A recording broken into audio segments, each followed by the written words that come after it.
Welcome back to the Whole Nine Yards here. Drew Pien with Brandon Krikorian on it's today, Saturday afternoon.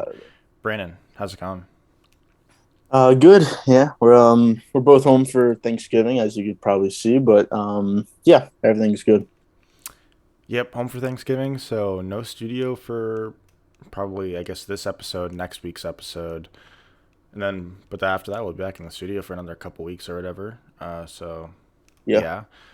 Couple things that have happened since we last recorded. MLB Awards, I think only, there was only really, I think maybe Rookie of the Year out when we recorded last time, if that. But now yeah. everything's out.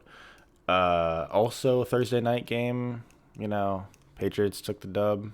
The Falcons Yeah, have now, in their last two games, I want to say, what? They lost to the Cowboys 40, what was it, 40? 43-3, So they've been outscored like 7, 88-3, 88 to 3, or 70, yeah, 77-3, yeah, 77, 77 to or 3. That's pretty 70, bad. 78-3. Yeah, we can't 78 do to math. 3. Okay, 78 to okay. 3.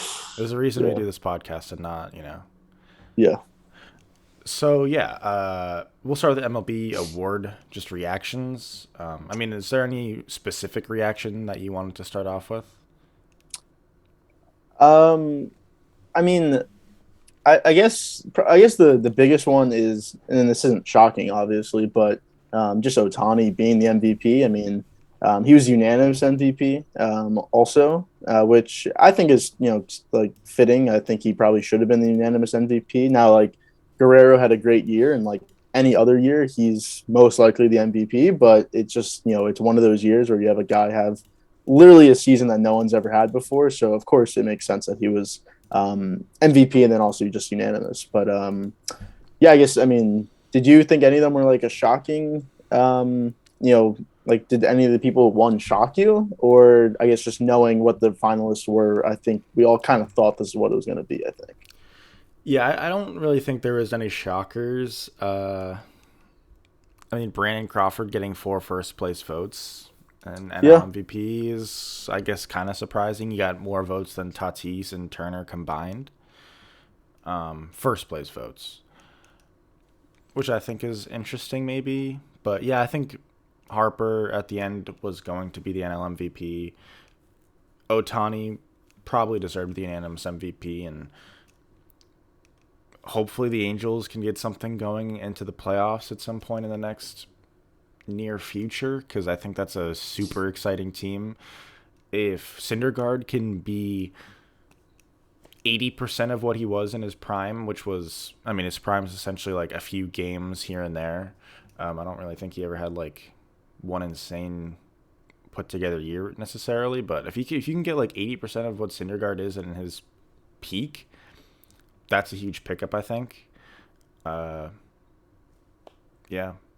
yeah. Well, also one thing with all the MVP finalists is that out of the six, like the actual finalists, none of their teams made the playoffs. So it's just another, like like Trout's always won the MVPs, and of course they've never. Maybe one of the years they made the playoffs, and one of them that he won them. But I know, like the last one, he obviously didn't make the playoffs. And whatever the other one was, like 2014 or whatever. So um, I think it like just shows like just exactly how like baseball is like so individual. Like the awards are so individual based. Like in football, of course, if you don't make the playoffs, you're not winning MVP. You have to make the playoffs in order to make to win MVP. Same with basketball. Obviously, you basically have to be a top four seed, three seed.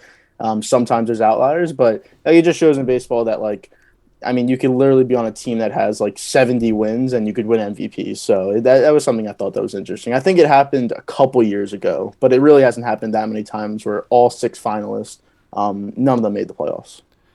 Yeah, baseball's it's just the hardest sport to like carry a team, and it's Yeah. pretty much impossible. Trout, if anybody was going to do it, it would have been Trout, and you just can't. It's just the nature of the sport. There's just too many things going on you can't control. It's not football. There's just no position as important as the quarterback on the baseball field. Yeah. Pitching is about as close as you can get, but even then it's just not realistic because you're only out there once every, in the playoffs even, you're only out there once every probably 3 games, and you're only out there for maybe 5 innings. So it's just, yeah, in baseball, it just can't compare to ability to carry when you look at the quarterback or when you look at like a top 5 NBA player. So Yeah, and one thing is that just from what I remember from our predictions from before the season, we both had Randy Arozarena winning Rookie of the Year, so that was one that we got right. yeah, Between the MVP and the Cy Young, though, we didn't get either of those right. I guess just to say it out loud, it's Otani, American League, Harper, National League, Robbie Ray in the American League for Cy Young, and then Corbin Burns in the National League. Neither of us, I don't think anyone, I mean, there's no way anyone had Robbie Ray or Corbin Burns winning it before the season started. technically So that, I did see somebody cash in on a Robbie Ray AL 70 to 1. really? Yeah. Wow. They put like I think they That's put like impressive. $10 on it or something. I saw it on Instagram. That's impressive because I mean, last year he was arguably one of the worst pitchers in the league, and obviously he won the Cy Young this year. So that's an impressive bet, obviously. But again, no one, I mean, again, no one really had these guys anywhere close. Burns was probably close up there because he had a good year last year, but he definitely wasn't the favorite. But yeah, I mean, I know you had Cole in the American League. I think maybe I had Cole as well. I think we both had I think DeGrom we both had in the DeGrom. National Yeah. League. Which again, if he stays healthy, he's obviously going to win it. There's no reason that he wouldn't have won it. But yeah, that was just an injury thing, and then yeah, I mean, manager of the year, I guess it was Kevin Cash and Gabe Kapler, but maybe one of us had Kevin Cash. I don't remember, but for sure didn't have Gabe Kapler. Yeah, I don't think I had Cash. I think I had somebody else. You So might have had Boone. I think that's who you had. probably. Um, but yeah, I think that's probably it for the baseball awards, though. Yeah. So I guess let's get into week 11 predictions then. Yeah. I'll let you go first. All right. So for my first game, I'm going with the Washington at Panthers. The lines I had was 3.5 for Carolina. Cam Newton was confirmed to start this game, which it was expected anyways. But that also went into my decision with that. Obviously, the Washington lost Chase Young last week against the Bucks, so a defense that had high expectations coming into the season, clearly did not meet them. Was playing a little bit better recently, as you saw in that game against Tampa. But now you lose. Are you probably your best player, even though he wasn't exactly playing like your best player? He probably still was your best player though. And now you lost him. So I just think it's a good matchup. Cam's first game back in Carolina. I think that's going to mean something. Am I expecting him to throw for like 300 yards? No. I mean, I'll be surprised what he does in the air. But I think he's going to have a lot in the run game. Obviously Ron Rivera is the other coach, so maybe that plays a factor in it. But I think he's gonna have a good game, a good like homecoming game for him, and I think they could win by more than 3.5 points. Yeah, my first game is a game that you have. It's Saints at Eagles, with New Orleans being 2-point underdogs. And Yeah, I like the Eagles. I admit I was wrong about the Eagles to start the year. I had them as kind of like on that Jaguars slash Giants slash Jets slash Lions tier. They're above that tier. I think they're closer to like a Carolina tier, which is like a competitive team, but probably not going to be a wild card. And in Eagles' case, definitely not going to be a wild card, I'm willing to say. But they're a competitive team. They compete, but I just think the Saints are just a better team. Even with no Winston, I think Simeon slash Hill, whatever combination, whatever Peyton does with their snap counts at the quarterback position, it doesn't matter. I think the Saints are just a better team. Their defense is, when it's playing well, is really, really good. And Kamara is playing, I want to say. he's not So playing. is he not? Okay. He's not playing. Yeah, Even without Kamara, I'm sorry, but even without Kamara, it's just doesn't matter. I don't think. I just think Peyton's a better coach than Sirianni, 100%. Simeon and Hill has potential to be just as good as Hurts. Probably not as good, but competitive enough. And I think the overall roster is just good enough that it really shouldn't matter. I'd have the Saints winning. If they had Kamara, I'd say probably like 10 points. Without Kamara, probably like 7. yeah. Again, like you said, I had this game also. I took the Saints. Surprised to see +2, and again, that was at least when I had that line at +2 was before Kamara. They said he was officially out. So I guess right now The line's it's 1.5 right now. Eagles are favored by oh, one and a okay. half, so it's like the I guess same. yeah, basically the same. But yeah, I mean, I agree. Like going into this season, I thought the Eagles would be one of the worst teams in the NFL. I think Hurts has definitely played better than most people expected. Now, is he still like a starting quarterback, for years to come? Probably not. He's probably a low end starter and good backup. But again, for this season, he's been playing pretty well, and their season really shifted after the Cowboys game. They obviously got blown out on Monday night. And ever since then, I mean, they played the Chiefs really tough that next week, and then all their other games, whether they won or lost, have all been one possession. So they've been playing a lot better since that game. That was week 3. And like you said, they just beat the Broncos in Denver. That was a pretty good win, even though the Broncos aren't like an amazing team. But yeah, this I still don't have amazing confidence in them. I still think the Saints are the better team. And yeah, I still want to see more Taysom Hill though. I think that is going to make the Saints a lot better. And I'm just a little confused as to why they're not using him more. And again, Simeon's not like playing bad, but I think Hill just gives you more of a dynamic offense. So I'm hoping they use him more, especially with Kamara out again. I would expect him to be used a pretty good amount in this game. We can get into. But I think you're up, right? well, I guess technically I just won. Do you want me to go again or? No, I can go. My next game is Giants at Bucks. It's actually the Monday night. Yeah. I'm gonna go with the Bucks. They're 10.5 point favorites. I think the Giants are done. I think Jones. This is probably his. I mean, I would. I don't know. I mean, he's going to have the rest of this year to perform, but I think right now is about the time where the Giants front office is going to have to decide whether or not he's the next guy.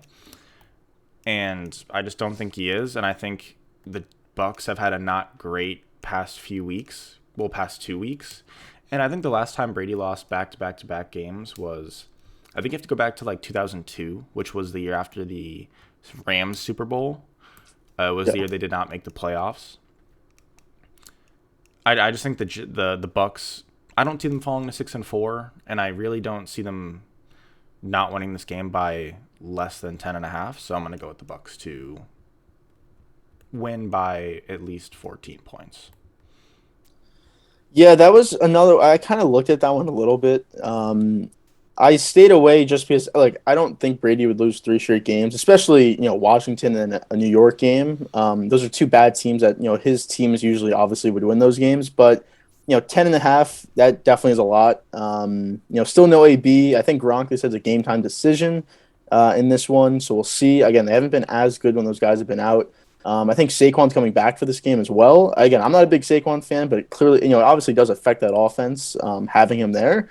But yeah, we'll see. We'll see about that one though for sure. Monday night game too. Another primetime game for Brady, so we'll see. But my third game, Niners at Jags, -6 San Francisco. That's the line that I took. Coming off their game from last week against the Rams, where they just destroyed them at home. 6 I thought was kind of a surprising line. I mean, you're at Jacksonville, but again, you're playing arguably the worst team in the NFL. And just coming off that huge win, a momentum win that they obviously needed to save their season against, a division rival and one of the better teams in the NFC. Maybe they're thinking, they're kind of looking past the Jags maybe, and maybe that could somewhat go into the line. But I just think they destroy the Jags. I think their season, like I said, flipped from last week. And now they're going to play with that confidence and that team that you kind of thought they were going to be going into the season, similar to the Super Bowl season. I know we haven't talked about it, but you're kind of back on the Niners. So yeah, I just think they're just going to destroy the Jaguars. Honestly, the Jaguars, they've been playing a lot better recently, obviously, but they're still not that good of a team. So yeah, 6? Yeah, 6 points for the Niners. Yeah, I've got the same game. I think this is the point where the Niners season flips. We've talked about the 7th, particularly the 3rd wildcard team in the NFC. And I think the Niners have a pretty good shot at it. Their record's not exactly great right now, but I think if they're going to turn it around, now has to be the time, and I think now is the time for them to. And I think the Jaguars are a pretty easy game, and I expect them to win by more than 6. Hopefully they win by like 14 or more. I think the Niners. I think it's good for the league if the Niners make the playoffs because I think they're an exciting team. Kyle Shanahan's a young, recognizable face. Jimmy G may not be, a star quarterback, but I think he's an interesting quarterback to watch. It's an interesting team to watch. A lot of just yeah, I just think it's an interesting team to watch. Do you think it matters at all? Let's say, like, again, they were 3-5. Let's say they come back, they make the playoffs. Maybe they even win a playoff game. Do you think that would affect at all with the quarterback decision for them next year? No, I think it comes down to is Trey Lance ready when they get to next beginning of next training camp? If Trey Lance legitimately isn't ready again, then I think you stick with Jimmy G, assuming he doesn't like absolutely play horribly. So assuming he kind of stays what he's been historically, I think it comes down to whether or not Lance is ready. Even if the Niners go on to win the Super Bowl, I still think it comes down to whether or not Lance is ready. Yeah, yeah, So yeah. maybe 'Cause I saw that. Well, I was gonna say I saw that being thrown out there a little bit. And again, I like you said, if Lance is ready for next year, because again, that's their guy clearly. And when they made all those trades and all those picks to give away for him, if he's ready, he's gonna go no matter what happens this year. But it's definitely interesting because I think we both are on the same page with this. Like Garoppolo is definitely not a bad quarterback. I think he's definitely look. Is he going to lift your team to wins? No, but I think he's a good system quarterback. Get him with the right coach. Have a good defense, and maybe obviously he needs at least a weapon there. But like I think he's definitely a decent quarterback that I think any team would love to have, and I think you would always be around 500 with him as your quarterback, assuming your team's not like the Jaguars or the Jets. But yeah, I think again, if Lance is ready, he's going to be the quarterback. But we'll see because if Lance is, then that means Garoppolo is most likely available. And I think there would be a lot of teams that would definitely love to have him as a starter or like if you have two guys to compete for a job. But that's a question for next year though. But my fourth game, Cardinals at Seahawks. I have the Seahawks +2, and yeah, I took that because one, still don't know if Murray. I haven't seen anything. I don't know if you have about Murray and or Hopkins. Really, Murray's obviously the bigger question there, if he's going to play. But honestly, again, I haven't seen anything. But I would assume he doesn't play because they have a bye after this week. So you might as well just give him this game to rest. Anyways, you already have the free week next week. You're 8-2. You could still win this game for sure with your backups. Even though you lost to Carolina, you did beat the Niners the week before with Colt McCoy. So you definitely have the chance to win. So I definitely would not be surprised if he doesn't play. But even if he does, I think Wilson has a better game this week. Again, same thing with Dak. He had a bad game his first game back from an injury. Second game, he's right back to who he was. I think Wilson's gonna again at home, not in Green Bay with the cold and everything. Second game back, I think he's gonna play a lot better. +2 again, they could still lose and cover, but honestly, I would not be surprised if they won, even if Murray does play. So he probably wouldn't be 100%. So yeah, I think it's good value for the Seahawks here. And again, if they have any chance at somehow coming back in the NFC, they need this game. So I think it's a very important game for them. Yeah, my fourth game is the same one. The Oh, Kyler wow. thing. So yeah, I hadn't seen much. He's a game time decision, which makes me think he's not going to play. Or at least that's the last thing I saw about him. Like yesterday on ESPN, was that he's a game time decision. Makes me think he's not going to play. And the same thing with San Fran about Seattle is the record's not great, but with Russell Wilson, they should at least compete for a wild card spot, even though their defense may not be great outside maybe a couple all right players, and their offense is good with Russell Wilson. I think they're a good enough team to compete. And I mean I like Arizona, but just like last year, we may see them kind of start to come back to earth just a little bit.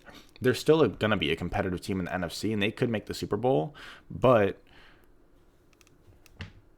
they should probably fall off at least a little bit, especially if Murray doesn't play, which it seems like he won't, but if he does, he's probably rusty. So yeah.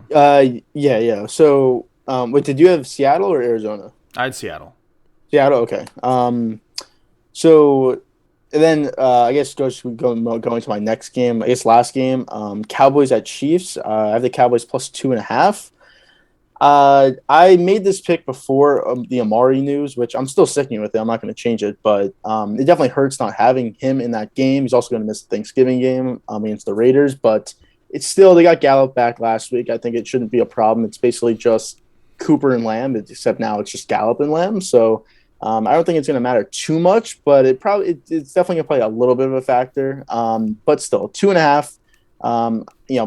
you could arguably say I mean, not even arguably, the Cowboys could, potentially can be better than the Chiefs right now, especially with the way the Chiefs have been playing. Even though last week they played a lot better, but again, it's in Arrowhead. It seems like it's going to be a pretty good day, not like cold, rainy, snowy, or anything. And they said it's supposed to be sunny. It may be cold, but it's at least going to be sunny out. So that weather shouldn't play too much of a factor in this one. But if Mahomes sticks to the dink and dunk kind of offense, which that's what happened against the Raiders. They weren't going for the deep shots; they were definitely going for the shorter passes, which led to him having such a big day. If he sticks to that, then it's going to be problems. But he wants to throw it deep almost every single play, and as long as he can get into that mode, because that's going to cause turnovers and incompletions and just empty possessions. I think the Cowboys for sure have a huge shot at winning this game. And again, 2.5. It's going to be a close game. It's two really good teams going against each other. It's going to be a close game. So 2.5. Yeah, I think the Cowboys. I think they win this game, to be honest. But yeah, still 2.5 points. Taking the Cowboys. It was a game that I looked at, but I just didn't feel like I could touch the Chiefs because they could come out and look like last year's Super Bowl contender Chiefs, Yeah. and I wouldn't be shocked. They could also come out and look like what they've looked like the first 9 weeks of the NFL season, and I wouldn't be shocked either. So it was a game I didn't want to touch. My last game is Colts at Bills. Bills are 7-point favorites, and I'm going to go with Indy. I think I'm going to pick Indy to actually just win this game outright, but I mean, I'll take the 7 points anyways. I think it's kind of similar to what I talked about with Seattle and San Fran, which is they didn't start off hot. Carson Wentz did not have a great start to the year, but Carson Wentz in 7 out of his last 8 starts, I'm pretty sure, or it's either 6 of 7 or 7 of 8, has thrown 0 interceptions. The game where he played really badly was specifically the Tennessee game, which is obviously that was your biggest game of the year, but again, he's played a pretty clean season except for that game. He hasn't been, a super great playmaker, which you kind of expect from Wentz, but he hasn't lost them too many games. And I think the Bills may be slightly overrated. I'd like to see them work a little bit of their offensive struggles out. Their defense, I don't think is like this outstanding defense. So yeah, I like the Colts to upset. I think Wentz plays well. So, yeah. Yeah, I saw a stat today about Wentz that he has 6 starts where he has 2 touchdowns or 2 plus touchdowns and 0 picks, and that's tied for the most in the NFL, which was definitely surprising because, again, you just think of Wentz, he's going to have a turnover or, at least a pick in a game. But like you said, the 6 or 7 or 7 or 8, whatever it was 0 interceptions, and then the 2 plus touchdowns, 0 interceptions, tied for the most in the NFL. So he's definitely been playing a lot better. Again, I think they started off, 0-3, I think it was. They probably, if you start the season over again, they're for sure not going 0-3, and they'll probably have a much more of a mix in this division. But yeah, for sure a big game for them. That's a game you probably need to win. Go 6-5 instead of going back down under 500. But that's it for the games that we picked. But we both picked 3 of the same games. We both went with 3 of the same teams. So there's only 2 chances for you to gain ground this week, which obviously doesn't give you the odds aren't in your favor, obviously in that. But still, our different games. You had Giants at Bucks and Colts at Bills, and then I had Washington at Carolina, and then Cowboys at Chiefs. So we'll see. Again, only 2 chances to make up ground though. With what is it, like a 6.5 point difference, I guess technically in the records. Yeah, I think the game I'm most confident in would probably be Eagles at Saints. But I think this is a pretty good week. I think the 3 games that we both picked, I don't know. I feel like 6 points is just not a big enough point total to not take the Niners there. Seattle, I think, it should be coming into form. Whether or not it happens, we'll see. But they at least should be. This should be Russell Wilson's week where he's not. He doesn't have the excuses this week like he had last week. Yeah. Yeah. And well, one thing. So kind of similar to the not really similar, but just speaking of like rookie quarterbacks, obviously with the Patriots winning this week, like you said, 25-0 against the Falcons, some questions have just come up about, and this always happens every single year, but especially in a year like this year where you had 5 quarterbacks taken inside the first 15 picks. If you were to do the draft again, where would Mac Jones go? And again, it's only been the first year, and a lot of the other guys are on bad teams and have been struggling, but would he I'm assuming he wouldn't go over Lawrence, but I think Lawrence is still probably the best prospect in the draft. But would he go over Wilson and Lance at 2 and 3, and I guess Fields at 10, or do you still think like a Wilson and a Lance, or even a Fields would go above Jones if they were to redo the draft? I mean, is this if I'm picking the draft, or is this if like if the GMs of these teams were going again? If you were drafting it, and again, it's based on like the college, what they've done so far in the NFL, but also like the system, how much that's helped, the talent wise, obviously, weapons Yeah, around them, everything. I think Lawrence for sure still goes one. I There's no doubt about it in my mind. I think I take if I'm drafting this, I think I take Jones two right now. Uh, Wilson, I'm not a fan of. Fields would be in contention, but I just the way he's looked in Chicago, he's had some moments, but he just hasn't. Mac Jones is already a guarantee to not be a bust. Fields could still Mhm. bust. I mean, so that's kind of why. But I think Fields still has the higher ceiling. I mean, there's no doubt about that. Then I'd have Fields three, Wilson four. Actually, no. I'd have Fields three, Lance four, and then Wilson five. I think. Yeah. So, do you think if Jones went to a different team than the Patriots, would he be like, would you still take him in number two? Like, if it wasn't to the Patriots, do you think like he could overcome a bad, like an actual bad team drafting him? I don't know. The Jets. I don't. I don't think so.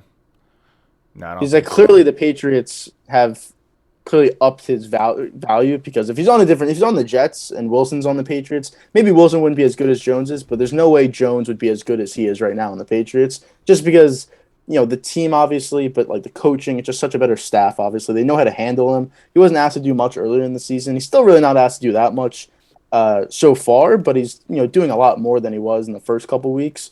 But yeah, I think most people probably would still take him over Wilson though. And again, like obviously Wilson injury, bad team, everything, but coming out of college, like there is a difference between playing at Alabama and then playing at BYU. It's just you're going against NFL talent every single week at Alabama, and BYU you're maybe facing NFL talent once or twice a season. So it does make a huge difference. And so I will say though, if these teams were redrafting, the Jaguars still take Wilson. Lawrence one. I think the Jets still take Wilson two.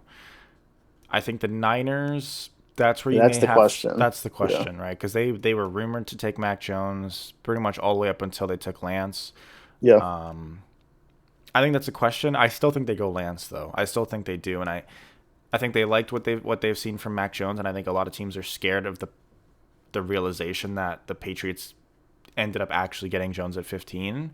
But I don't think the Niners have been surprised by what Jones has done. I think they knew that he could do what he's been doing with, and that's kind of why Shanahan was a fan of Jones. But I think the reason they took Lance was just bottom line. Lance has the ability to be just that much better of a quarterback 3 years down the line when he's fully developed compared to Jones. So I think they still go Lance, and I think the Bears probably still go Fields. Uh, I just think it comes down to the ceiling, and they've liked Fields. They liked him enough to trade up for him. So, yeah, but I think the Niners could be a place where he could go if they did a redraft. And I think the Bears potentially, just because they haven't had a quarterback in forever. So, Yeah, I think the Niners is for sure the real question because Lance probably has the higher upside, but the more stability and I guess the lower floor or the higher floor, I should say, is Jones. Just because you know what he is. Like even before like, he obviously played in the NFL, you knew who he was going to be. He was always going to be a solid quarterback. Never, was never going to like throw 400 plus yards every single game, but could always give you like 200 to 250.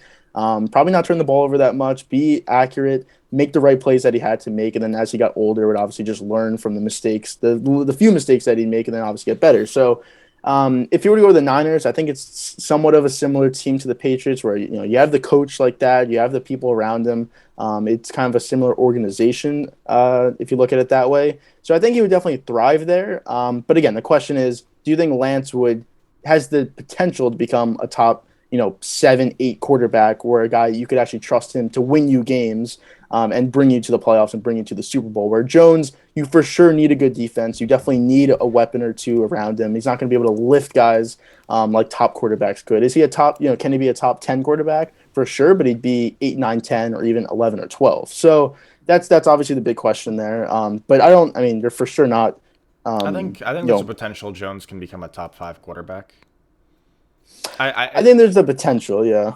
But maybe it's when just looking at the physical attributes of these guys, he probably has the lowest possibility. But I think there's something to be said about somebody's ceiling when Jones has already reached his floor so quickly. Even though he was the NFL ready guy, he still reached his NFL floor or whatever. Like he still reached a really competent level so quickly that I think if his arm gets stronger, which we've seen quarterbacks' arms get stronger, it's not like a weird thing for your arm to get stronger throughout the yeah, first 5 years of your career.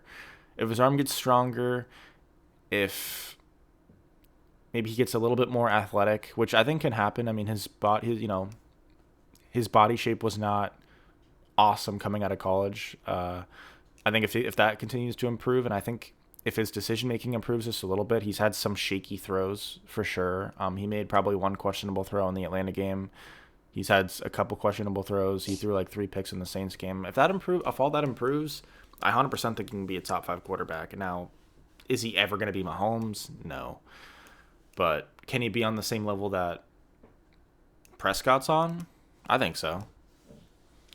yeah. I And mean, I that's think almost Prescott could be a top five quarterback too. Maybe right now he's yeah. not, but Yeah, it's almost kind of similar where like Dak his I mean obviously he's a different quarterback, but the arm side wise is that like he never had the strongest arm, but now you'd probably argue he does have one of the stronger arms. Now you'd still put a Mahomes and Allen, Stafford above him for sure, but he definitely has improved his arm a lot to the point where yeah, like a Jones for sure could, and I'd rather have the guy who can make all the intermediate and short passes and knows like how to play in that offense and then can learn to play in a deeper offense as he gets older than a guy who's always looking for the big shot and always trying to make the big play down the field, almost like a Zach Wilson, who doesn't really know how to play in an offense where you could take an 8 yard pass, you take a 15-yard pass, you take slants that guys can take out for big chunks of yards. So I for sure would rather have a guy like Jones than a guy like Wilson just because he's more stable and I trust him more as the years go on to improve and get better in areas where the other guy is probably pretty good at right now, but there's not much room for an improvement there, and there's a lot of improvement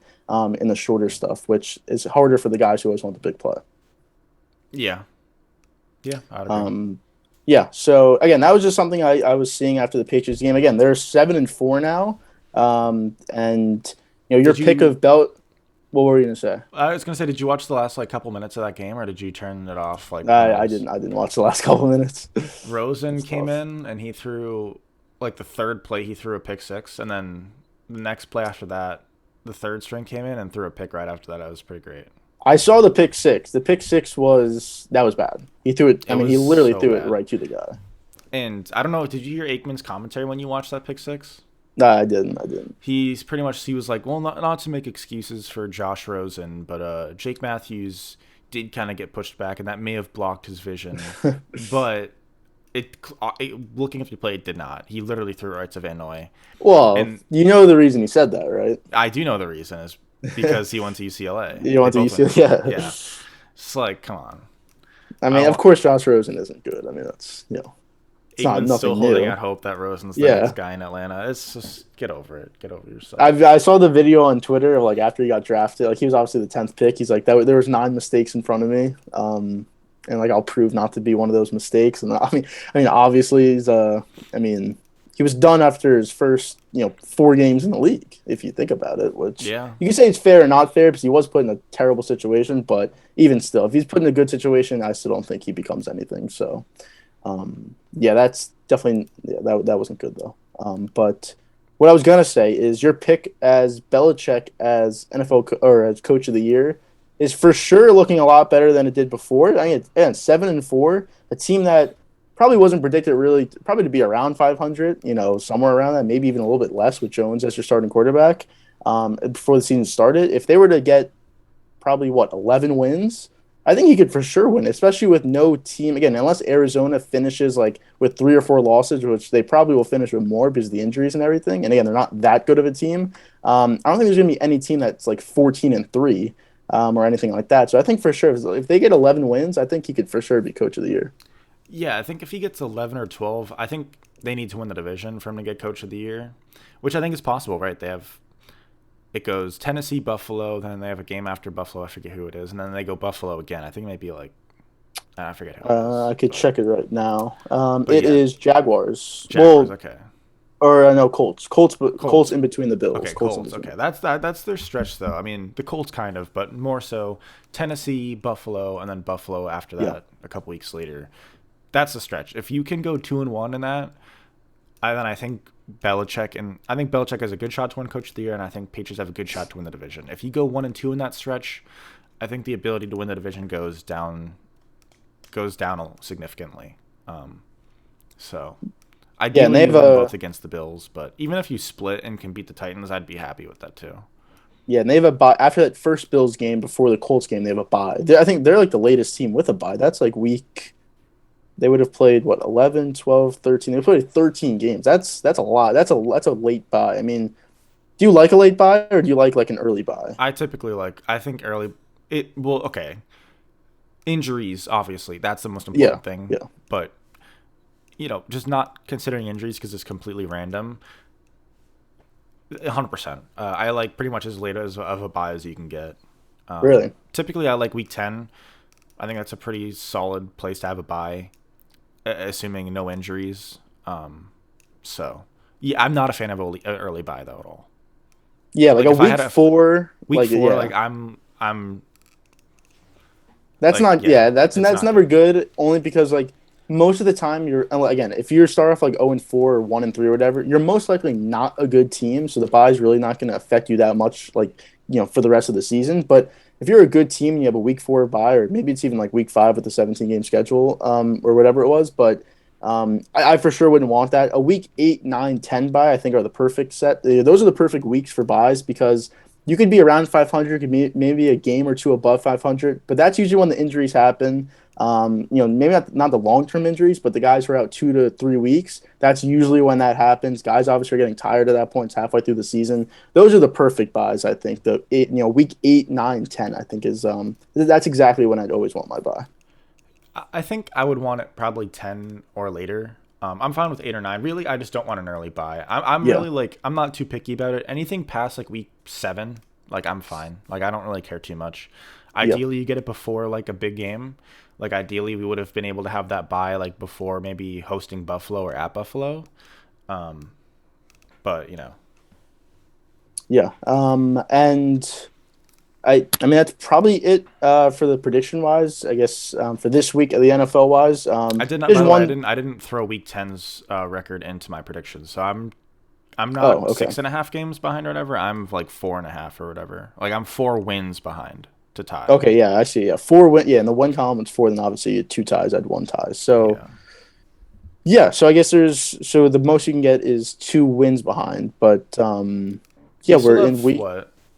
7 weeks including this? 11, 12, 13, 14, 15, 16, 17, 18. There are 18 weeks this year, right? Yeah, yeah, Okay. Yeah. So we got 8 more about including 8 this. more. Yeah. So yeah, So still yeah, I plenty of don't have to time. be. I don't have to be worried No, no, yet. no. And I was actually thinking for next week. Obviously, it's Thanksgiving games.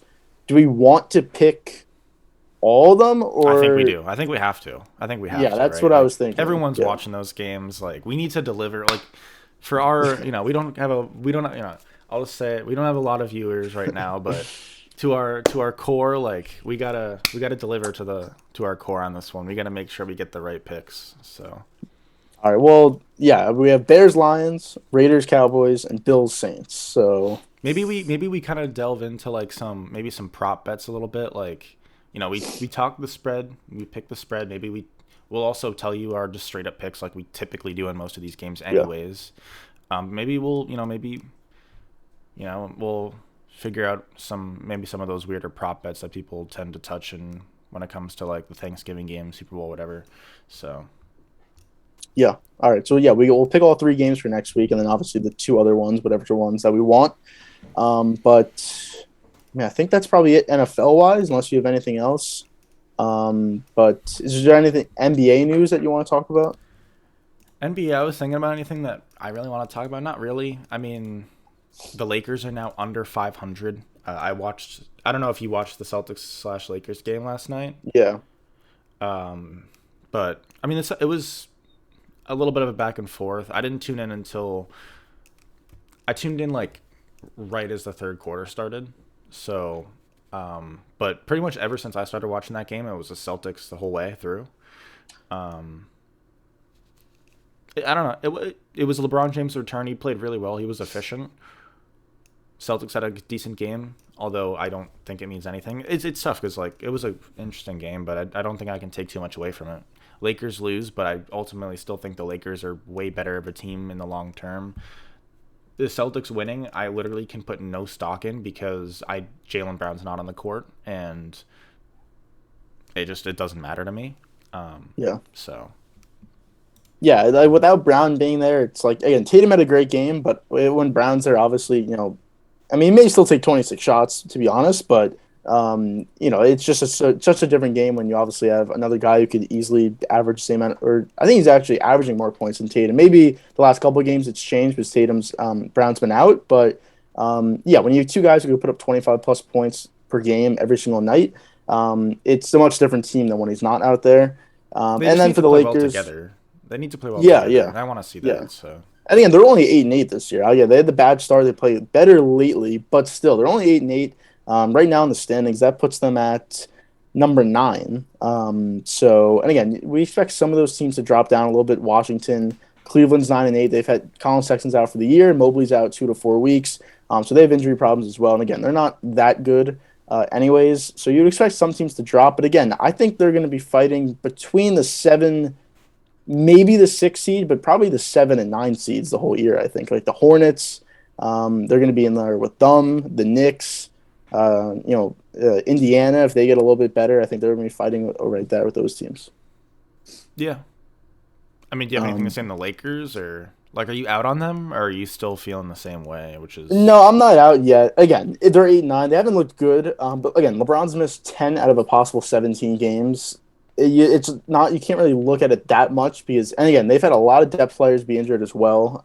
For a team that's older, like you're having Melo, play big minutes late in games. Like he's just not, he's good offensively, but he's so bad defensively. And you kind of saw it in that game last night. They were just going straight at him every single time. Same with the Bucks game on Wednesday. They were going after him every single time on defensively because he's just not good. So when everyone's healthy, Melo's not playing those minutes late in games. So I think there's going to be in a month they're going to be a way different team. Everyone's going to be healthy, you would assume. And yeah, I think there's going to be a different team. And again, for the Lakers, it starts when the playoffs start. It really doesn't matter where they're ranked. I don't think there's a team in the West that they're afraid of when they're healthy. Even though the Warriors are technically the best team right now in the NBA, I don't think you're scared to play the Warriors. I mean, they're good for sure. And again, Curry's a problem when Thompson comes back. We'll see how he is. Again, he hasn't played in more than 2 years, so we'll see actually how he is. But I don't think they like scare you if you want to play them, especially if you're the Lakers and you're healthy. There's no way that you shouldn't see yourself winning that series. And you're obviously they would see themselves winning, but you should win that series if you're the Lakers. yeah, I mean, you should. Yeah, I think this Lakers year is a little bit different than past years, and you've kind of talked about this, but I mean, they're essentially trialing everybody except for AD, LeBron, and Westbrook right now.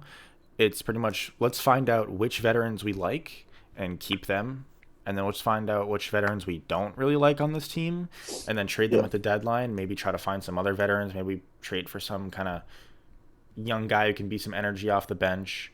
Um, I think that's kind of where they're at right now. I think Westbrook needs to figure out a way to just play better. Honestly, maybe you can argue it's just fit right now. He just hasn't played well, but the Celtics pretty much begged Russell Westbrook to shoot like last game, and I don't know. You have to figure out a way for him to be close to what you're paying him in terms of value. Because if he's not like your definitive third best player and a positive asset in this team, then I genuinely do think you get to the point where you're like, I would probably pick the Warriors in a series because AD and LeBron are great.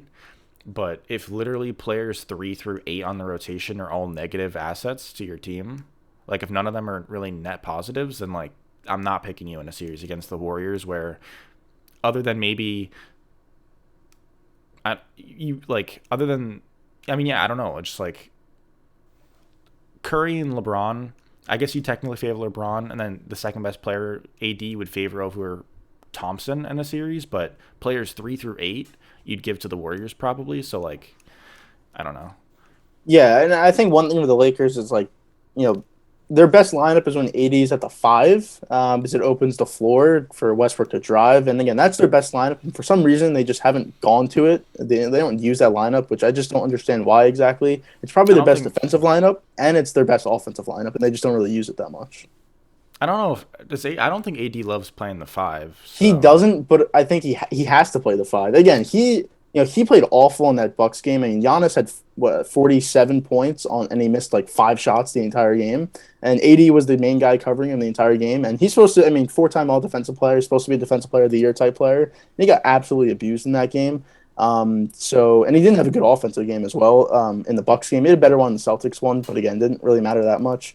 But that's their best lineup, and they just haven't really gone to it that much. I would assume that's going to change in the next couple weeks. But also to the to like the trade Westbrook stuff. I mean, of course, I'm a Westbrook fan, but it's also just impossible because his contract. There's the only person you could trade him for is John Wall, and one, it's already been done once, but he's literally not playing this season because no one wants to trade for him. So it's literally impossible to trade Westbrook because no one can. There's no salary that can match it except for John Wall.